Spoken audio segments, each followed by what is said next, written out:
Today we will be investigating acids and alkalis and how to identify them using universal indicator as well as litmus paper. So our first step in today's practical is to use a pipette and a measuring cylinder to measure 10 milliliters or 10 centimeters cubed of sodium hydroxide. So we take our sodium hydroxide, we use the pipette to suck up the sodium hydroxide, then we can use that to put it into the measuring cylinder to measure exactly 10 milliliters. Now, when we are measuring, it's important that the meniscus, the curve in the liquid, is right at the 10 milliliter line. Now, with the 10 milliliters of sodium hydroxide I measured, I will pour that into a test tube. We'll now add universal indicator. Now, the universal indicator turned purple. Here, we have the pH chart for universal indicator. Now it says, if the color is purple, if we match it up, then it has a pH of around 13. So this makes it a strong alkali. Now, I'll continue to add sodium hydroxide. So we'll add 10 more milliliters.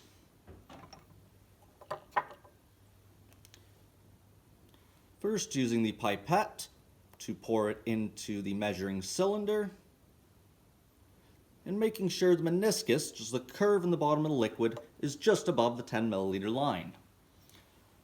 Now, I will add this once again, my test tube, and you can see, after I shake it just a little bit to mix it, the color has not changed. It is still purple, so the pH is still 13. This is because the concentration of alkali has not changed. Next, we'll be using acids. So using a different pipette, so we don't contaminate our solution, I'm going to measure 10 milliliters of hydrochloric acid. Now, once again, using a new measuring cylinder, I will measure 10 milliliters of hydrochloric acid. Now, as you can see, the curve in the liquid, called the meniscus, is right at the 10 milliliter line. We'll now pour this into a test tube. I will add universal indicator. Now, when universal indicator is added, we can see that its color is about a pH of 0 or 1. So it is a very strong acid.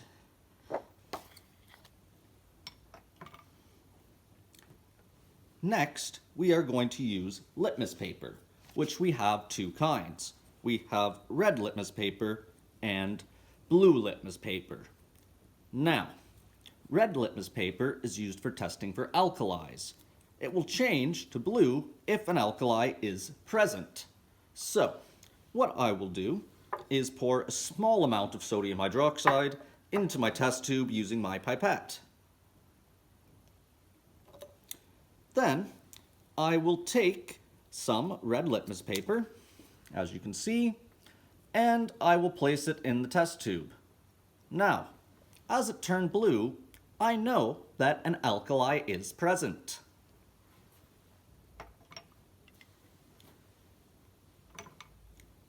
Next, I'm going to use blue litmus paper to test for an acid. So we will take our hydrochloric acid, add some to our test tube using our pipette, then using the blue litmus paper, as you can see here, we will put it into the test tube to examine the color change.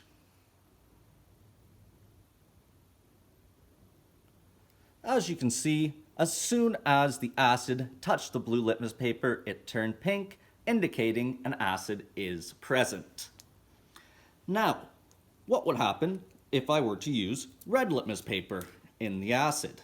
Well, when we put it in, as we notice, nothing is happening. It does not change color in an acid. So red litmus paper is only used to test for alkalis. Now, lastly, we are going to add some acid to our alkali. So here we have an alkali with a pH of about 14. So when we look at our chart here, a pH of 14 is a dark purple color. Now I'm slowly going to add acid about 5 milliliters at a time, which I will measure using a measuring cylinder. So I have a clean measuring cylinder here and a clean pipette. I will take some acid, measure 5 milliliters. Then I will add this to my alkaline solution. Gently mix. And the color has slightly faded. It's now around a pH of 12. So when adding acid to an alkali, the pH will decrease. Once again, I am going to measure another 5 milliliters of my acid.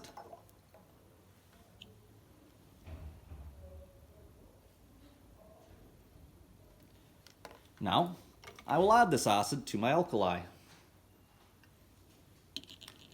I will swirl it to mix.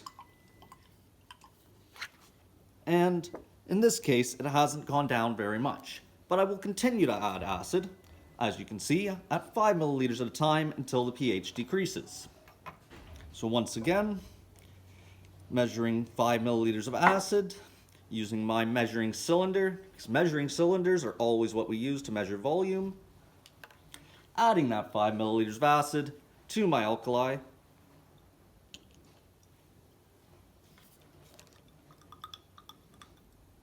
You can now see the color has faded just slightly and it's gone down to a pH of 11. So, once again, I will use my measuring cylinder to measure another 5 milliliters of acid. I will add that to the alkali in the test tube, and as we can see, I need to give it a gentle mix. You can see the color is changing. Now I should continue to mix it until the color changes completely and it is all one color.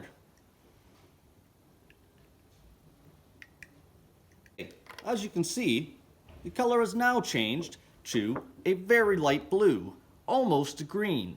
So this is probably a pH of around 8 if we match it up with our chart. Now if I add just a little more acid, the pH should go to 7, which is completely neutral, meaning there's an equal volume of acid and alkali present. So, for today, we've added hydrochloric acid to sodium hydroxide. Now when we do that, we make two neutral substances. We make a salt and water. Now both these substances are neutral, meaning they both have a pH of 7.